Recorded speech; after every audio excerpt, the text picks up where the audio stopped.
Halo, selamat pagi pemirsa, apa kabar Anda hari ini? Senang sekali kami dapat menjumpai Anda dalam Berita Papua. Saya Yuni Rumbaran bersama tim redaksi telah menyiapkan sejumlah berita menarik dan aktual untuk Anda. Berikut 3 berita utama kami.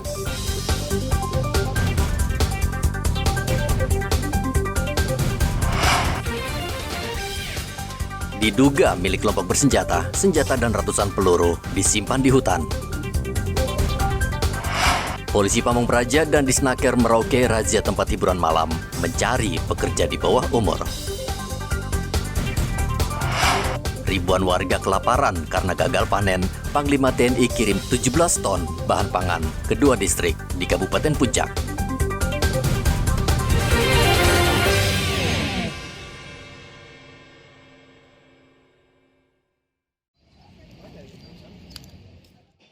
Polres Jayapura menyita sepucuk senjata api laras pendek dan 171 butir peluru.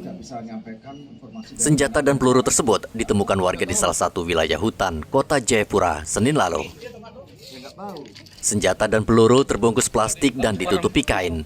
Polisi langsung ke lokasi dan menyita bungkusan tersebut. Polda Papua masih menyelidiki senjata buatan Jerman tersebut karena nomor di badan senjata sudah terhapus, sehingga perlu dicek di laboratorium forensik. Mendapatkan di satu lokasi itu tapi bukan di rumah, memang di daerah hutan dekat-dekat, ya seperti itulah. Artinya ditemukan bungkusan, ada bungkusannya, kemudian ditutup pakai kain. Isinya senjata api jenis Walter 9 mili, 1 magazen, dan amunisi sebanyak 171. Untuk senjata api jenis Walter, memang nomornya sudah dihapus semua dan akan kita segera cek ke lapor untuk jenis senjata atau nomor senjata ini. Jadi kita mudah-mudahan akan tahu hasil pengungkapan dari lapor ini senjata alurnya dari mana dan ke siapa. Wakapolda mengapresiasi warga yang sudah memberikan informasi tentang senjata karena khawatir bila senjata jatuh ke tangan orang lain bisa sangat berbahaya. Arthur melaporkan dari kota Jayapura, Papua. Anggota kelompok kriminal bersenjata kembali menyerahkan diri dan kembali ke pangkuan NKRI. Satuan Tugas Pengamanan Perbatasan Indonesia Papua New Guinea Senin lalu menerima 3 anggota KKB. Mereka menyerahkan diri dan membawa 3 pucuk senjata api laras panjang bersama 5 butir peluru. Penyerahan berlangsung di Jalan Rawa Mitak, Kampung Kanggu, Kabupaten Bovendigul, Papua Selatan. Kita dapat penyerahan 3 pucuk senpi jenis Enkelup. Ya, ada 3 pucuk beserta munisi ada 50 butir. Di wilayah mana tuh, Dek Jintan? Di sana, di dekat Camp Tunas ya. Segini atas. Itu langsung penyerahan secara sukarela dari mantan anggota Badak 5, dan dia juga menyampaikan sekarang akan mengikuti kita untuk hidup normal, mencari penghidupan untuk keluarganya. Dan dia yang sebelumnya memang disimpan di seberang sudah diambil, dan sekarang dia sudah ada pekerjaan di sana, sudah bertani dia dengan keluarganya. Jadi yang menyerahkan itu memang mantan KKB atau seperti apa? Ya, betul. Dinamika manusia itu kan pasti akan terjadi. Artinya dia bergerak dengan kepentingan apapun itu pasti ada. Tetapi saya yakinkan sampai dengan hari ini insya Allah tidak ada. Sebelumnya, aparat mendapat laporan dari warga ada anggota KKB yang masih menyimpan senjata api. 3 pucuk senjata api tersebut ternyata disimpan di Papua New Guinea. Saat ini ketiga pucuk senjata tersebut masih disimpan di Kodim Bovendigul dan dalam waktu dekat akan diserahkan ke markas Korem 174 Animti, Wanianggap, Merauke. Muhammad Ridwan melaporkan dari Merauke, Papua Selatan.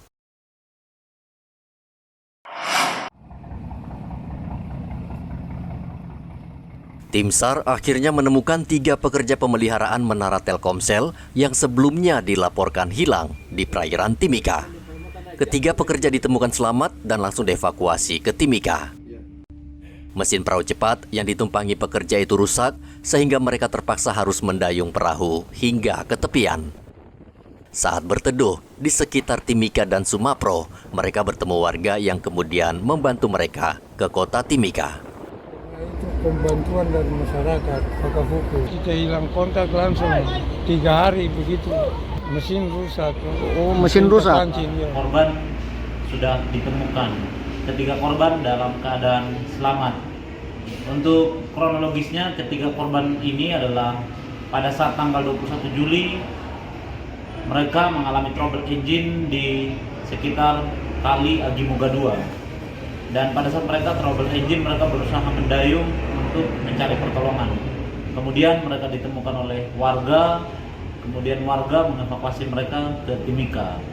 Dan untuk pencarian sendiri, kendala kami adalah pada saat speedboat ini hilang ataupun belum sampai di tujuan di Sumapro, mereka tidak mengkomunikasikan dengan kami atau tidak berkomunikasi dengan kami, sehingga kami tidak tahu posisi mereka hilang di mana sebenarnya. Sebelumnya, tim SAR selama 3 hari mencari ketiga pekerja ini. Mereka menyisir bibir pantai hingga ke tengah laut. Dengan telah ditemukannya ketiga pekerja menara, maka operasi pencarian ditutup. Namun, tim SAR berpesan agar warga atau nelayan berhati-hati berlayar karena cuaca di perairan Mimika buruk dengan gelombang laut mencapai 2 hingga 3 meter. Dari Mimika, Papua Tengah, Igobat Momolin melaporkan. Pasca kerusuhan yang menyebabkan 75 kios terbakar, situasi keamanan di Kabupaten Dogiai, Papua Tengah sudah aman dan normal.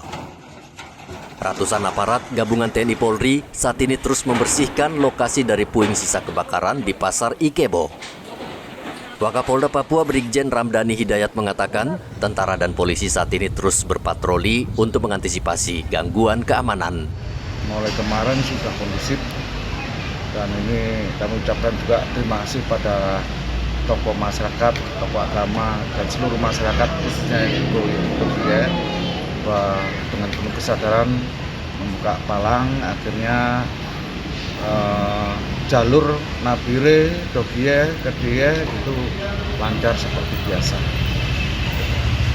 Kalau dari korban, hasil pemeriksaan Propam sendiri bagaimana tentang informasi masyarakat yang tertembak?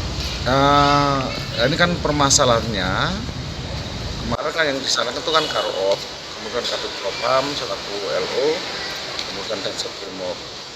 Juga disampaikan ke masyarakat. Kalau ada korban yang awal kejadian itu, tolong disampaikan. Maka itu waktu anggota ke TKP malah digusur. Sampai sekarang kita belum menerima laporan dari masyarakat ini korban di mana, kemudian ini siapa, kemudian kalau dikubur dimakamkan di mana. Itu kalau ada semua kemudian bisa kita buktikan dengan otopsi dan lain-lain, kita bisa melaksanakan penyidikan lebih lanjut. Permasalahannya di situ. Tapi sementara ini sudah kita mintakan keterangan dari anggota dan saksi-saksi. Tapi saksi-saksinya adalah saksi yang kios-kiosnya dibakar dan yang lain. Untuk saksi berkaitan dengan awal mulanya suatu masalah pemakaman pertama itu sekarang belum ada. Ramdhani menghimbau masyarakat agar tidak terprovokasi dan menyerahkan kasus ini kepada polisi dan aparat keamanan. Polres Dogiai saat ini sedang mendata kerugian materi yang diperkirakan mencapai miliaran rupiah. Sebelumnya pada 13 Juli lalu terjadi kerusuhan dan pembakaran puluhan kios imbas dari tewasnya seorang warga Dogiai. Dari kota Jayapura, Papua, Hendra melaporkan.